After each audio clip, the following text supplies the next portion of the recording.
Hey guys, it is Friday here in West Virginia, so it's time for us to do our Free It Friday. And today we have a couple of Greenlight Mopars to unbox for you guys.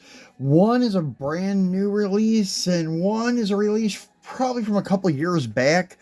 Um, the one that's from a couple years back we'll start with, and then lead into the new release. This is a Mijo exclusive of the um Daytona 392 Charger. So I guess 2018 Dodge Charger Daytona 392, and it's not a bad looking car.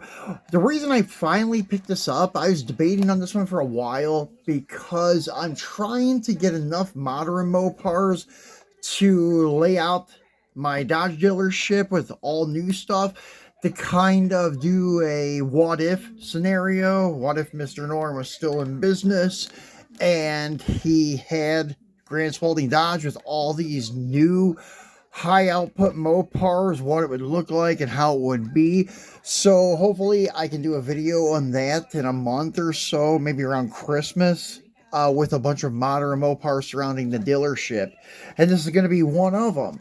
And then on the back, there's no write-up on it, unfortunately. It just says Daytona 392. There's no fun facts like Auto World does with like how many were built, why they were built, and blah, blah, blah. And they have usually like a color swatch there where you can see what color it is from the factory, the real car. This doesn't have nothing. This looks like a B5 blue, in my opinion. And such, but I'm not sure on that, what they would call it nowadays. And this is a limited edition, pretty rare. 3,300 pieces with the chase pieces limited to 300. So you're getting a low number where it would be almost considered like a super chase, but it's not. Usually the super chases are done by M2, not Greenlight, but just going by numbers, like M2 super chases are like 250. So 300 pieces of a chase version is not bad. So if this is total production, there's 3,000 regulars and 300 chases, or there's 3,600 pieces total, 3,300 regular and 300 chase. Not sure, but usually it's 10% of the real production, and that would pretty much nail it right on the head. 300 and the 3,000. So, anyways, let's go ahead and take him out and look at him. And I've already cut the back of the package open where it kind of flips open like a door. And then take out, this is cool. It's got the collector box with it, which I do like these things. And it has the same thing on the package, like on this box as it does on the package, with Greenlight licensing, Mijo, Dodge, M&J, which is Mijo, and such. And then Mijo, I'm not sure how it's pronounced. I always say Mijo. But anyways, or Mijo, something like that. So anyways, here's the car, and it looks really, really good out of that package. This paint is really nice. And Greenlight did a pretty nice job. It's got side mirrors casted in, which is one thing I look for on the newer models. Like, not newer releases, but new model cars, because that really helps with the new castings, or the newer models with having the mirrors and such. And nice detail on the rear tail panel. It looks like a Tampo. And then your dual exhaust and a black out rear valence, the vents there in the rear bumper cover, the indentation on the door to kind of look like the 68, 69 Chargers. And then nice looking grill area, but it's kind of like the Mustang from Auto World we looked at the other day. It's just matte black. There's really nothing here inside the bumper cover. Now, on the grill, if I can get this to focus, actually what I'm going to do is try to zoom in. Yeah, that's going to be our best bet. Now, the grill itself kind of looks like it has Maybe not. Well, yeah, at a certain angle, it looks like it has some texture to it, and there's a paint flaw right there. It looks like there's a hole in the grill, almost, but down in here, there's no detail. And it's got that yellow protective stuff on the front chin spoiler, which I guess is like a factory protective thing that you're supposed to take off, but a lot of people leave it on. Detailed marker lights and the wheel arches. That's one thing I like about the new Chargers. The marker lights are kind of hidden. They're very subtle where they put them, and they look really cool. Details with the door handles and such. And then the side glass, the B pillars, they look like they're part of the glass. And I remember on some cars Greenlight makes, they don't have like a window bucket where all the windows are one piece and they insert into the roof. They're separate pieces. So that may be the case. That's why these B pillars are made to the windows and such. And you can kind of tell that, but it's not too bad with the tinted glass. But I think if there's clear windows, the door like thickness looks really thick.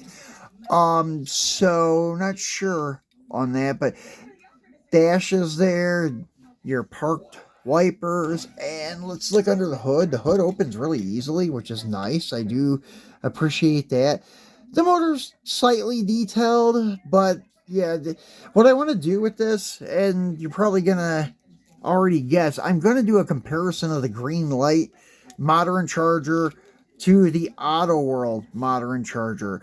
I think the newest thing Greenlight has though is a 19. This is an 18, and the one that Auto World releases modeled after a 2021. I'm not sure the differences in the real cars, but I'm gonna say that they're probably close enough because this looks very similar to like the certain details of the one from Auto World. So next week, maybe for Mopar Monday, I'm gonna bring out the Auto World ones again and do a comparison on the two. Just to see how they hold up. Greenlight also is notoriously known for having really wide wheels, and that's one thing I think this car has is the wheels and tires look a little bit too big. Not only just the thickness of them, but the diameter of the wheel looks too big to be a factory wheel. Now for aftermarket, maybe, but that looks like it's sitting on like 22s or 24s actually, instead of, I think the factory are 18s or 20s. And these are numbered. As you can see, this is a fairly low number, 328. That's cool. So, nice looking car though. I have no regrets buying it because I think I paid a really decent price for it. It's like $11 shipped to the door, which is pretty cheap. So, going to the new release, this guy here, I've been waiting and waiting for this like half the year. The Hobby Shop Series 16. And this was supposed to be released originally in August. Then it got pushed off to this month, October, and it did finally appear in October. So I was really stoked about that. I ordered two of these. One, I was just going to wheel swap, put different wheels on it, but I haven't opened it yet. That's this guy here. He's going to be the one that I may wheel swap, or I may just leave it in the package. But this Hobby Shop Series 16 came with a 96 Ford Super Deluxe with a roof rack and surfboards, and then, oh no, it's a 1946, sorry. And then a 1954 Studebaker Commander Starliner with vintage gas pump, 1978 Plymouth Trailduster with backpacker figure, 1985 GMC Suburban 2500 with police officer figure, a 1991 Ford F-150 XLT Lariat with camper shell and spare tires, and a 2020 Nissan 370Z with race car driver. So these are pretty cool. And it doesn't have a number, just as limited edition, but still cool. Here it is out of the package. I'll just show you guys this one here that I've already opened. The maroon looks really good on this casting. A little bubble there on mine, but it's okay. That's kind of a flaw that I can't overlook if I'm getting them at retail price. Doesn't look like they buffed the roof. It looks a little bit dull, and it even feels rough, just like it has overspray on it or something. But anyways, comes off, nice detailed interior, rear seat, no cage though. Some had it, some don't, but that had the roof. A lot of the earlier releases that had a cage didn't come with a roof, and I do not know why. Spare tire is, I would say, 9 out of 10 of the Ram Chargers and Traildusters had a spare tire. Very rarely do you see one released without one. I think the latest release of the Ram Charger, the lime green or whatever you want to call it, that had the 4x4, but it was like this one has. Pretty much the same paint job, but it didn't have a spare tire. I think it's one of like maybe another one or two that didn't come with a spare tire. And it does have the opening hood, but I can't get it open. This one, I actually was not able to open it yet. So I don't know if they're sealed or if they actually open. I would say that they do open.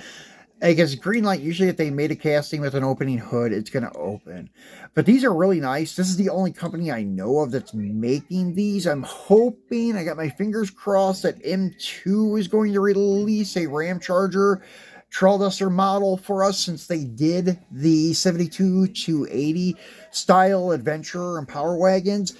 That's how they started with the square body trucks for Chevy. They released the short box trucks, and then a year or so later, they came, well, actually a little longer than that, like 2 or 3 years later, they brought us the Jimmy and the Blazers, which is really cool. So I'm hoping that they will do that with these guys, and then we'll have more that we can collect. I've got probably, I think, 12 altogether of the Ram Charger and the Trailduster, but there's still more of them out there.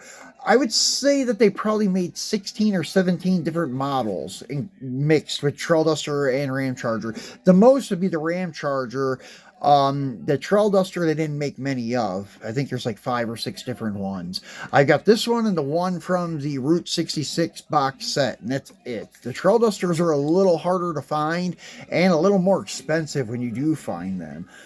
So that's why my collection is predominantly the Ram Charger. But that's it, guys. That's our Free It Friday with 2 Mopars and 1 old school and 1 new. So I hope you enjoyed it. I hope you guys have a good weekend. And we will be back again on Monday for our Mopar Monday and such as. So, yeah, if you haven't subscribed yet, please remember to do so. Give us a thumbs up and have a great weekend.